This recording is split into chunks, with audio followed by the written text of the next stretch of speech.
King just left, and we've had a great discussion, terrific discussion, concerning Gaza and everything else. We had discussions also about Saturday at 12 o'clock. It's going to be a big moment. We'll see what happens. I don't expect much happening with these people, but we'll see what happens. And we're going to be signing a very important deal today. It's DOGE, and I'm going to ask Elon to tell you a little bit about it and some of the things that we found, which are shocking. Billions and billions of dollars in waste, fraud, and abuse. And I think it's very important. And that's one of the reasons I got elected. I said, we're going to do that. Nobody had any idea it was that bad, that sick, and that corrupt. And it seems hard to believe that judges want to try and stop us from looking for corruption, especially when we found hundreds of millions of dollars worth, much more than that, in just a short period of time. And we want to weed out the corruption. And it seems hard to believe that a judge could say, we don't want you to do that. Well, so maybe we have to look at the judges, because that's a very serious, I think it's a very serious violation. I'll ask Elon Musk to say a few words, and we'll take some questions. Elon, go ahead. Sure. So at a high level, if you say, what is the goal of DOGE, and I think a significant part of the presidency is to restore democracy. This may seem like, well, aren't we in a democracy? Well, if you don't have a feedback loop, okay, X, we would have to, if you sorry. So, I tell you, gravitas can be difficult sometimes. If there's not a good feedback loop from the people to the government, and if you have rule of the bureaucrat, if the bureaucracy is in charge, and then what meaning does democracy actually have?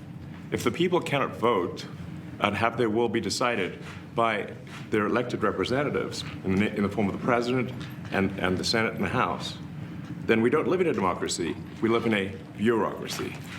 So it's incredibly important that we close that feedback loop, we fix that feedback loop, and that the public's elected representatives, the president, the House, and the Senate, decide what happens, as opposed to a large unelected bureaucracy. This is not to say that there are good people who are in the federal bureaucracy, but you can't have an autonomous federal bureaucracy. You have to have one that is responsive to the people. That's the whole point of a democracy. And if you looked at if you looked at the founders today and said, what do you think of the way things have turned out? Well, we have this unelected, fourth unconstitutional branch of government, which is the bureaucracy, which has, in a lot of ways, currently more power than any elected representative. And this is not something that people want, and it does not match the will of the people. So it's just something we've got to fix. And then we've also got to address the deficit. So we've got a $2 trillion deficit, and if we don't do something about this deficit, the country's going bankrupt. I mean, it's really astounding that the interest payments alone on the national debt exceed the Defense Department budget, which is shocking, because we spend a lot of money on defense. But if that just keeps going, we're essentially going to bankrupt the country. So what I really want to say is, like, it's not optional for us to reduce the federal expenses. It's essential. It's essential for America to remain solvent as a country, and it's essential for America to have the resources necessary to provide things to its citizens and not simply be servicing vast amounts of debt. And also, could you mention some of the things that your team has found, some of the crazy numbers, including the woman that walked away with about $30 million, right, et cetera? Well, we do find it sort of rather odd that there are quite a few people in the bureaucracy who have ostensibly a salary of a few $100,000, but somehow manage to accrue tens of millions of dollars in net worth while they are in that position, which is, what happened at USAID. We're just curious as to where it came from. Maybe they're very good at investing, in which case we should take their investment advice, perhaps. But there seems to be mysteriously they get wealthy. We don't know why. Where does it come from? And I think the reality is that they're getting wealthy at the taxpayer expense. That's the honest truth of it. So, we're looking at, if you look at, say, Treasury, for example, basic controls that should be in place, that are in place in any company, such as making sure that any given payment has a payment categorization code, that there is a comment field that describes the payment, and that if a payment is on the do not pay list, that you don't actually pay it. None of those things are true currently. So the reason that departments can't pass audits is because the payments don't have a categorization code. It's like just a massive number of blank checks just flying out the building. So you can't reconcile blank checks. You've got comment fields that are also blank, so you don't know why the payment was made. And then we've got this truly absurd, a do not pay list, which can take up to a year for an organization to get on a do not pay list. And this, we're talking about terrorist organizations, we're talking about known fraudsters, known aspects of waste, known things that do not match any congressional appropriation, can take up to a year to get on the list, and even once on the list is not used. It's mind-blowing. So what we're talking about here, we're really just talking about adding common sense controls that should be present, that haven't been present. So you say, like, well, how could such a thing arise? That seems crazy. When you understand that really everything is geared towards complaint minimization, so then you understand the motivations. So if people receive money, they don't complain, obviously. But if people don't receive money, they do complain. And the fraudsters complain the loudest and the fastest. So then when you understand that, then it makes sense. Oh, that's why everything they approve all the payments at Treasury. Because if you approve all the payments, you don't get complaints. But now we're saying that, no, actually, we are going to complain. If money is spent badly, if your taxpayer dollars are not spent in a sensible and frugal manner, then that's not okay. Your tax dollars need to be spent wisely on things that matter to the people. I mean, these things, it's just common sense. It's not draconian or radical, I think. It's really just saying, let's look at each of these expenditures and say, is this actually in the best interest of the people? And if it is, it's approved. If it's not, we should think about it. So, there's crazy things like just cursory examination of Social Security, and we've got people in there that are 150 years old. Now, do you know anyone who's 150? I don't. Okay. They should be on the Guinness Book of World Records. They're missing out. That's a case where, I think they're probably dead. It's my guess. Or they should be very famous, one of the two. And then there's a whole bunch of Social Security payments where there's no identifying information. Well, why is there no identifying information? Obviously, we want to make sure that people who deserve to receive Social Security do receive it, and that they receive it quickly and accurately. I'll tell you another crazy thing. So, one of the things is we are trying to sort of right-size the federal bureaucracy, just make sure that this. Obviously, there need to be a lot of people working for the federal government, but not as many as currently. So we're saying, if people can retire, with full benefits and everything, that would be good. They can retire, get their retirement payments and everything. And then we were told, this is actually, I think, a great anecdote, because we were told the most number of people that could retire possibly in a month is 10,000. We're like, well, why is that? Well, because all the retirement paperwork is manual on paper. It's manually calculated, then written down on a piece of paper.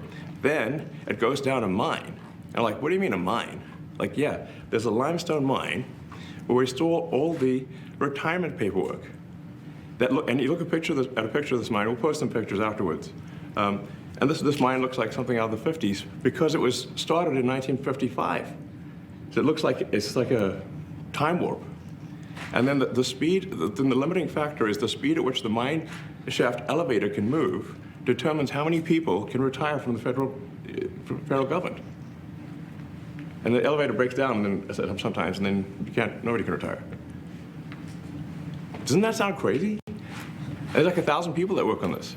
So I think if we can take those people and say, you know what, instead of working in a mine shaft and carrying manila envelopes to boxes in a mine shaft.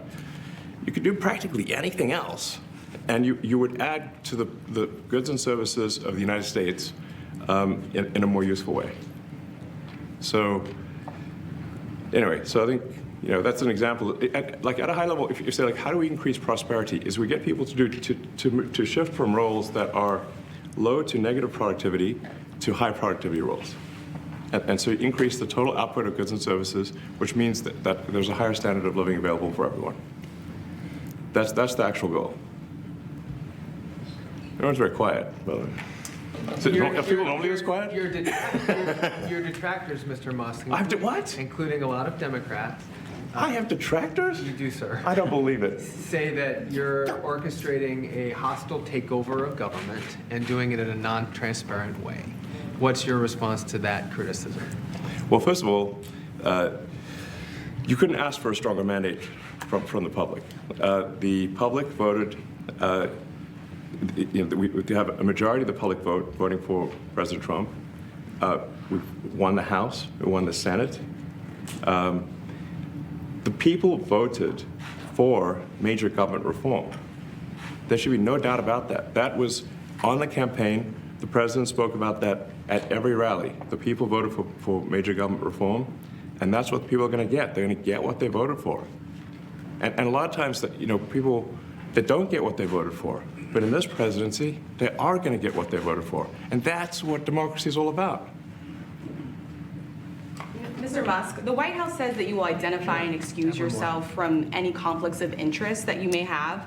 Does that mean that you are, in effect, policing yourself? What are the checks and balances that are in place to ensure that there is accountability and transparency?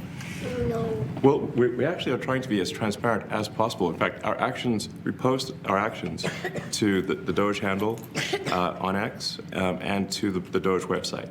So all of our actions are maximally transparent. In fact, I don't think there's been, I don't know of a case where an organization has been more transparent than the DOGE organization. So, and the kind of things we're doing are, I think, very, very simple and basic. They're not, what I mentioned, for example, about Treasury, just making sure that payments that go out, taxpayer money that goes out, is categorized correctly, that the payment is explained, that organizations on the do not pay list, which takes a lot to get there, that actually are not paid, which currently they are paid.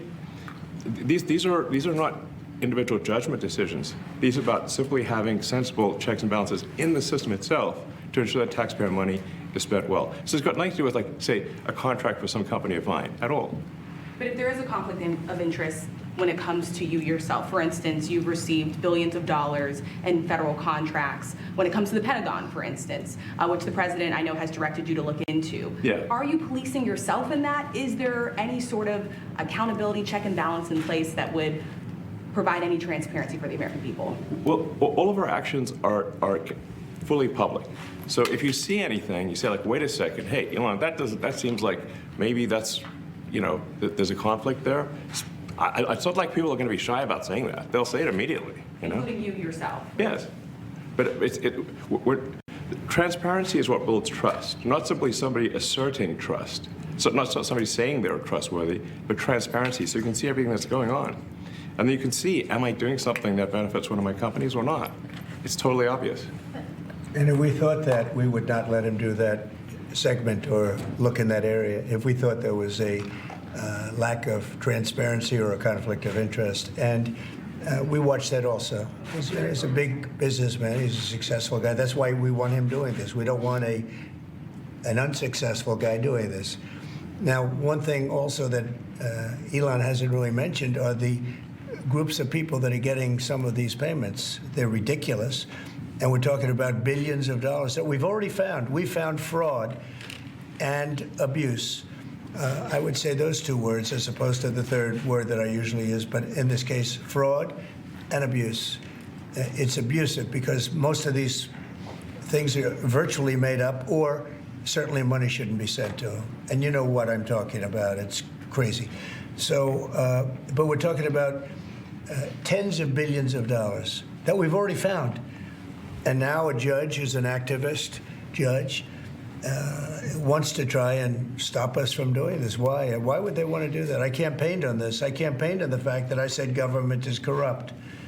And it is very corrupt. It's very, very, it's also foolish.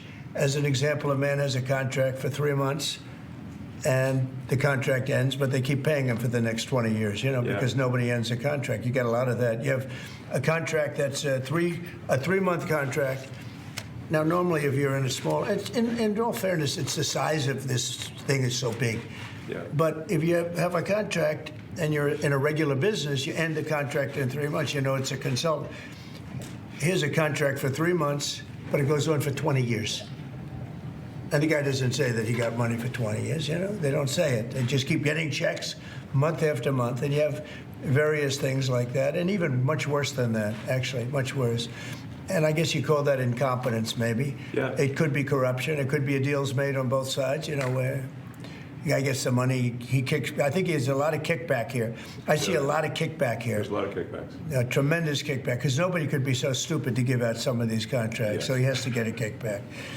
So that's what I got elected for, that and borders and military and a lot of things, but this is a big part of it. And I hope that the court system is going to allow us to do what we have to do. We got elected to among other things, find all of this fraud, abuse, all of this horrible stuff going on. And we've already found billions of dollars, not like a little bit, billions, many billions of dollars.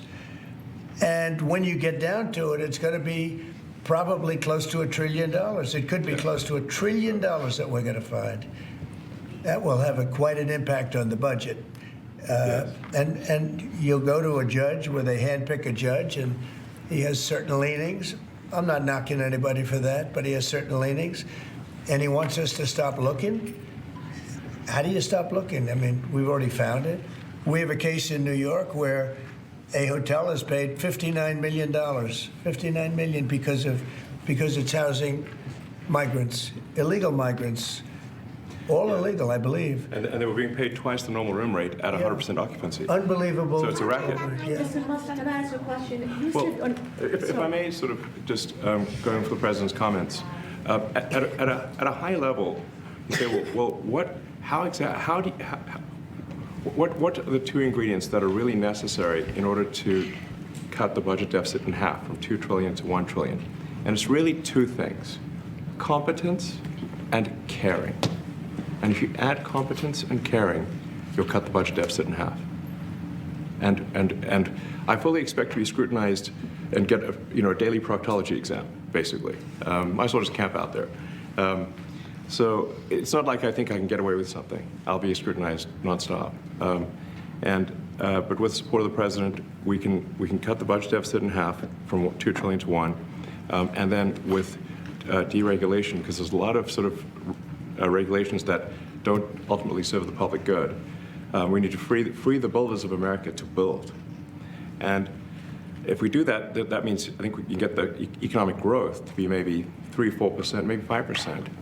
And that means if you can get $1 trillion of economic growth and you cut the budget deficit by $1 trillion, between now and next year, there is no inflation. There's no inflation in 26. And if the government is not borrowing as much, it means that interest costs decline. So the mortgage, their car payment, their credit card bills, anything, their student debt, the monthly payments drop. That's a fantastic scenario for the average American. I mean, imagine they're going down the grocery aisle and the prices from one year to the next are the same, and their mortgage, all their debt payments dropped. How great is that for the average American? We had That's no what we're idea. We had no idea we were going to find this much, and it's open. It's not like complicated. It's It's not that simple stuff. complicated. It's Just a lot of work, We yeah. can't believe it. A lot of work. A lot of smart people involved. Very, very smart people. But you're talking about anywhere maybe $500 billion. It's crazy the kind of numbers It you're is really talking crazy. about. Normally when you're looking at something, you'll find you're looking for 1 out of 100. Here, you're almost reversing it. You look for one that's good. Yeah. And you can look at the title and you say, why are we doing this? Why are we doing that? And the public gets it. You know, the public gets it. You've seen the polls. The public is saying, why are we paying all this money? This for years, this has gone on. Mr. Musk, President you Trump, said Senator, Yeah, go ahead. Wait, go ahead.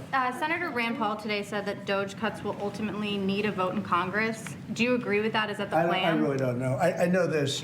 We're finding tremendous fraud and tremendous abuse.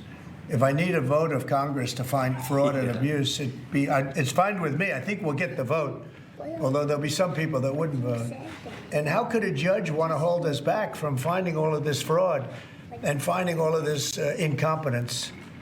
Why would that happen? Why would even Congress want to do that? Now, Congress, if we do need a vote, I think we'd get a very easy vote because we have a track record now. We've already found billions of dollars of abuse, incompetence, and corruption. A lot of corruption. If a judge does block one of your policies, part of your agenda, will you abide by that ruling? Will you comply Well, I with that always order? abide by the courts, and then I'll have to appeal it. But then what he's done is he slowed down the momentum. And it gives crooked people more time to cover up the books.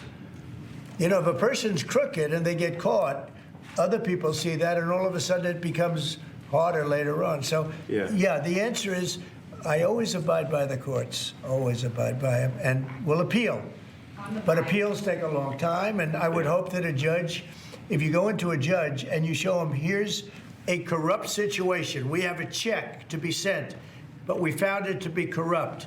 Do you want us to send this corrupt check to a person, or do you want us not to give it and give it back to the taxpayer? I would hope a judge would say, don't send it, give it back to the taxpayer. Yeah, if I can add to that, what we're finding is that a bunch of the fraud is not even going to Americans. So I think we can all agree that if there's going to be fraud, it should at least go to Americans. But a bunch of the fraud rings that are operating in the United States and taking advantage of the federal government, especially in the entitlements programs, are actually foreign fraud rings. They're operating in other countries and actually exporting money to other countries. We should stop that.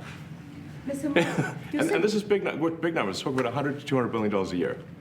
Serious money. Mr. Musk, you said on X Yeah. that an example of the fraud that you have cited was $50 million of condoms was sent to Gaza.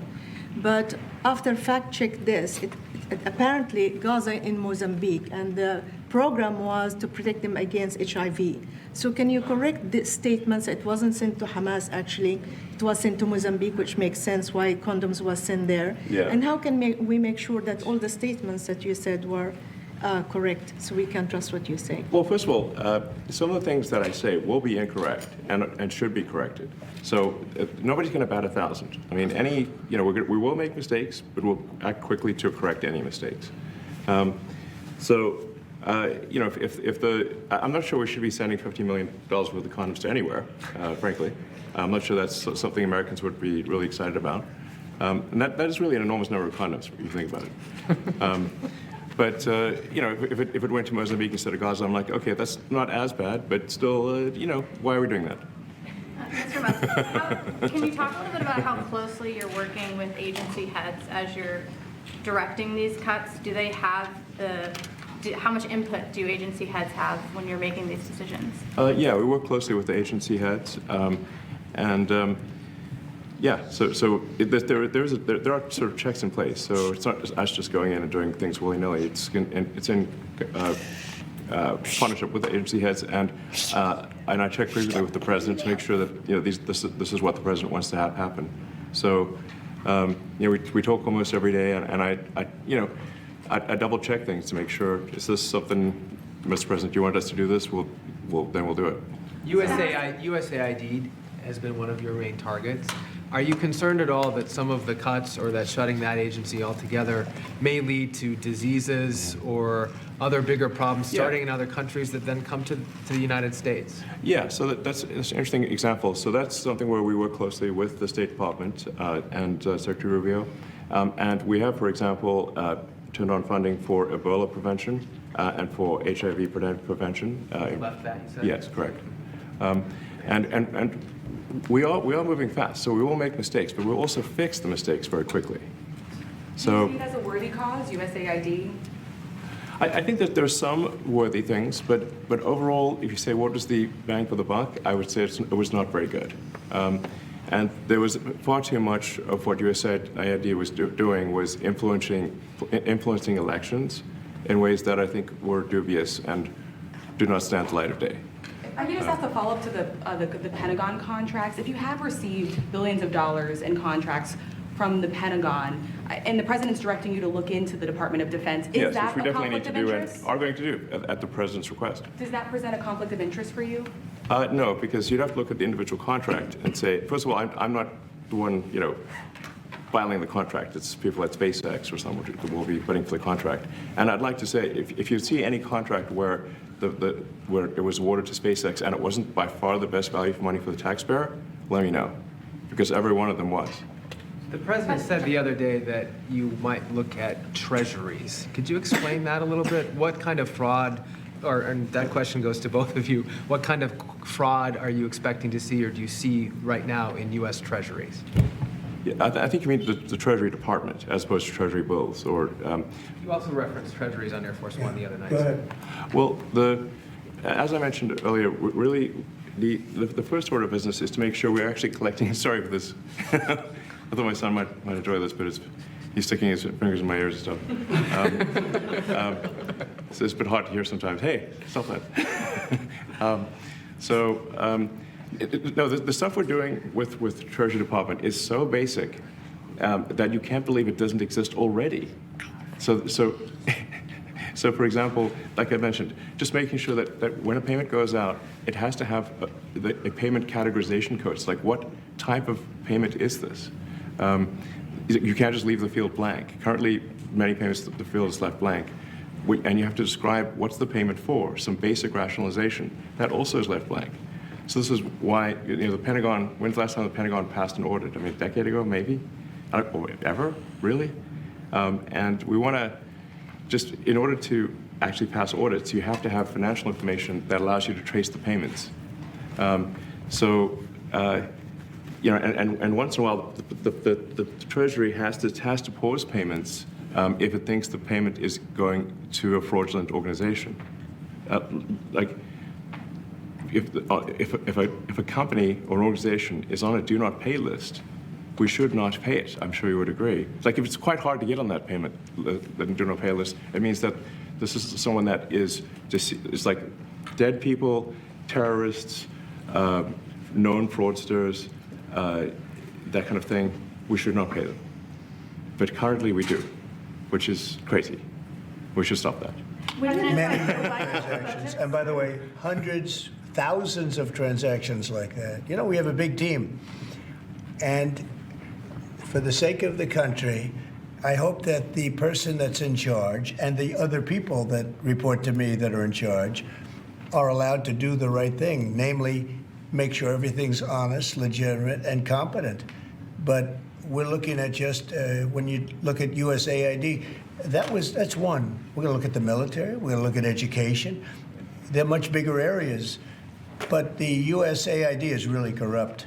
I'll tell you, it's corrupt. It's incompetent, and it's really corrupt.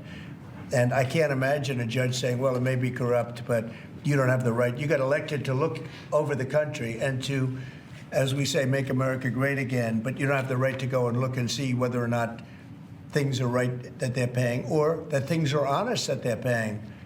And nobody can even believe this. Other people, law professors, they've been saying, how can you take that person's right away? You're supposed to be running the country, but we're not allowed to look at who they're paying it to and what they're paying. We have massive amounts of fraud that we caught.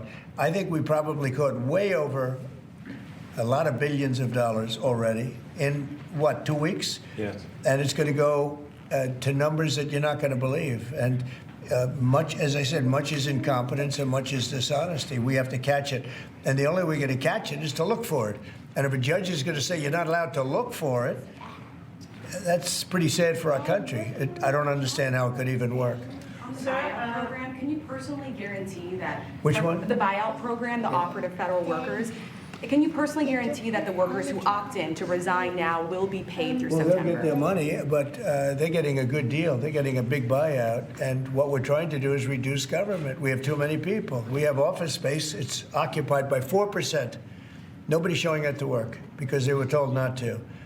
And then Biden gave them a 5-year pass, some of them, 48,000 of them, gave them a 5-year pass, that for 5 years you don't have to show up to work. And let me tell you, this is largely, much of this stuff is because of Biden. It's his fault. He allowed this country, what he did on our border. What he did on our border is almost not as bad as what he did with all of these contracts that have come out. It's a very sad day when we look at it. I can't even believe it. But many contracts just extend, and they just keep extending, and there was nobody there to correct it. And that cannot be, I can't imagine that could be held up by the court. Any court that would say that the president or his representatives, like Secretary of the Treasury, Secretary of State, whatever, doesn't have the right to go over their books and make sure everything's honest. I mean, how can you have a country? You can't have anything that way. You can't have a business that way. You can't have a country that way. Hey, thank you very much, everybody. Thank you. Thank you, press. Thank you, press. Head it out. Coming back tonight. Mark Fogel will be at the White House tonight at about 10 o'clock. If you want to come over, you can say hello to him. Did you guys get anything in return? Not much. No, they were very nice. We were treated very nicely by Russia, actually. I hope that's the beginning of a relationship where we can end that war and millions of people can stop being killed. They've lost millions of people. They lost, in terms of soldiers, probably 1.5 million soldiers in a short period of time. We got to stop that war. And I'm interested primarily from the standpoint of death. We're losing all those soldiers. And they're not American soldiers, they're Ukrainian and Russian soldiers. But you're probably talking about 1.5 million. I think we got to bring that one to an end. Okay? Thank you. Thank you very much. Thank you. We're moving. Let's go. Let's move. Thank you. We're moving. 10 o'clock tonight at the White House. All right, guys. Thanks, everybody. Let's head out. Thank you. See you later. Yeah.